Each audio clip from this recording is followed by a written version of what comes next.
தினமும் இது ஒன்று சாப்பிட்டாலே போதும்.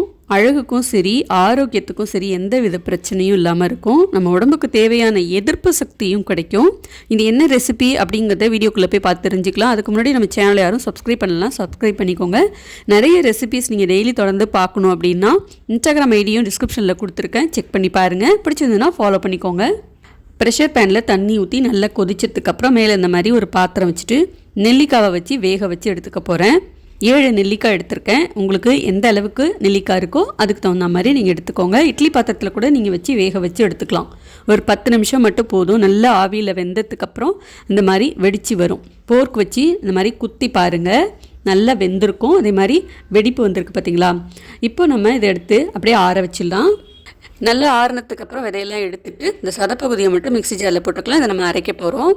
கொஞ்சம் அதிக புளிப்பு, கொஞ்சமாக இனிப்பு, லேசாக துவர்ப்பு, லேசாக கசப்பு, இந்த மாதிரி எல்லா சுவையிலையும் இருக்கிற இந்த நெல்லிக்கனியை எலுமிச்சைக்கு அப்புறம் ராஜக்கனி அப்படின்னு நம்ம சொல்லலாம். இந்த நெல்லிக்காயில் எல்லா சுவையுமே இருக்கும்.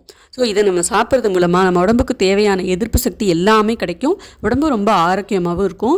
டெய்லி ஒரு நெல்லிக்காயை நம்ம ஏதாவது ஒரு முறையில் எடுத்துக்கலாம். தண்ணியில் அதாவது நம்ம குடிக்கிற தண்ணியில் சின்ன சின்னதாக கட் பண்ணி போட்டு அந்த தண்ணியை நம்ம குடிக்கலாம். இல்லை நெல்லிக்காய் ஜூஸாக எடுத்துக்கலாம், நெல்லிக்காய் ஊறுகாய், இல்லை நம்ம இப்போ பார்க்குறோம் இல்லையா அந்த ரெசிபி, இதை மாதிரி கூட நம்ம ட்ரை பண்ணலாம்.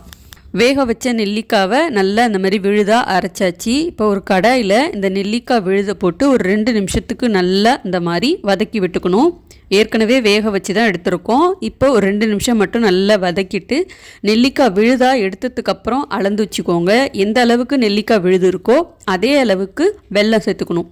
நான் எடுத்துருக்கிற வெல்லம் நல்ல நயமான சுத்தமான வெல்லம் அப்படிங்கிறதுனால நான் அப்படியே நேரடியாக சேர்த்துட்டேன். நீங்கள் பயன்படுத்துகிற வெல்லம் இல்லை நாட்டு சர்க்கரை இதில் தூசு மண்ணுன்னு இருந்துச்சுன்னா கொஞ்சமாக தண்ணி ஊற்றி நல்லா கரைச்சி வடிகட்டிட்டு அதுக்கப்புறமா இதில் சேர்த்துக்கோங்க. நல்லா கலந்து விட்டுட்டே இருக்கணும். ஆரம்பத்தில் நல்ல தண்ணியாக தான் இருக்கும். இதுக்கு நம்ம அடுப்பு தீயை நல்லா மிதமாக வச்சு கைவிடாமல் கிளறி விட்டுட்டே இருக்கணும். அல்வா செய்யும்போது எப்படி நல்லா பாத்திரத்தில் திரண்டு ஒட்டாமல் வரும் பார்த்தீங்களா, அந்த பதம் வர்ற வரைக்கும் நல்லா அந்த மாதிரி கிளறி விட்டுட்டே இருக்கணும்.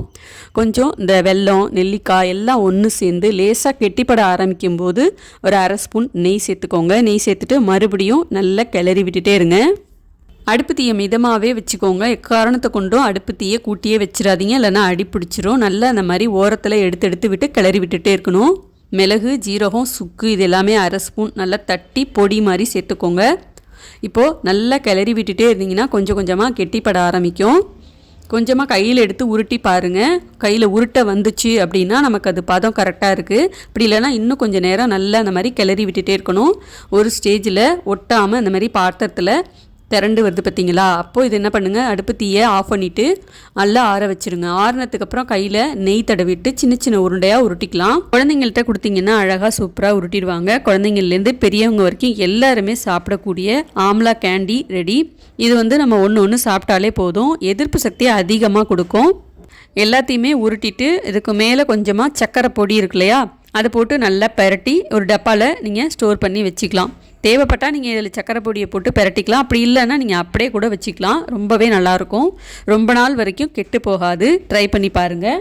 ஆயுளை வளர்க்கக்கூடிய காய் அப்படின்னு பார்த்தோம்னா அது நெல்லிக்காய் மட்டும்தான். சமைச்சாலும் வேக வச்சாலும் காய வச்சாலும் வெட்டி நறுக்கினாலும் அதோட பயன் எல்லாத்தையுமே வீணாக்காமல் தரக்கூடிய ஒரே காய் இந்த நெல்லிக்காய் தான். நெல்லிக்காய் சட்னி, துவையல், பொடி, தொக்கு, தேன் நெல்லி, ஊறுகாய், இது மாதிரி விதவிதமாக ஏதாவது ஒரு விதத்தில் உணவில் நம்ம நெல்லிக்காவை சேர்த்துக்கும் போது உச்சந்தலையிலேருந்து உள்ளங்கால் வரைக்கும் ஒவ்வொரு உறுப்புக்குமே அற்புதமான மருத்துவ குணங்களை கொடுக்குது. விட்டமின் சி அதிகமாக இருக்கிற இந்த நெல்லிக்காயை நம்ம சாப்பிட்றது மூலமாக எதிர்ப்பு சக்தியும் அதிகமாக கிடைக்கும். இந்த ரெசிபி உங்களுக்கு பிடிச்சிருந்ததுன்னா மறக்காமல் வீடியோக்கு ஒரு லைக் பண்ணிவிட்டு அப்படியே நீங்களும் ட்ரை பண்ணி பாருங்கள். அடுத்து வேறு ஒரு ரெசிபியில் பார்க்கலாம். பாய்.